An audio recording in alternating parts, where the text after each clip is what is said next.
ఆఖరి క్షణంలో అద్భుతం సాధ్యమేనా? ఒక చెరువులో 2 చేపలు ఉన్నాయి. ఒక మగ చేప, ఒక ఆడచేప. మగ చేప కంటే ఆడచేపకి భక్తి ఎక్కువ. చేపల్లోనే కాదండోయ్, మనుషుల్లో కూడా అలాగే ఉన్నారు. నిజమే కదా. చెరువులో నీళ్లు అయిపోతూ ఉన్నాయి. మగ చేప పదే పదే కలవరపడిపోతుంది. ఈరోజు రేపు చేపలు పట్టి తీసుకుని వెళ్ళిపోతారు, మనల్ని ముక్క ముక్కలు చేసి తినేస్తారు అని కంగారు కలవరంలో ఉంది. ఆడచేప అంటుంది, చేపలు మాట్లాడుకుంటాయా అంటే ఆ ఎగ్జాంపుల్ మాత్రమేనండి.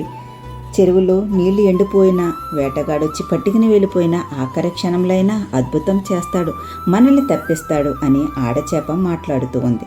ఇంటికి తీసుకుని వెళ్లారు. 2 చేపల్ని ముక్కలు కోయటానికి సిద్ధమయ్యారు. ఈలోపు వర్షం రావటంతో అయ్యో బాల్కనీలో బట్టలు ఆరేశానే అంటూ 15 నిమిషాల వరకు రాలేదు. గట్టిగా విస్తారమైన వర్షం రావటంతో ఆ ప్రవాహంలో ఆ 2 చేపలు కొట్టుకుని వెళ్ళిపోయినాయి. ఎంత అద్భుతమో కదండి.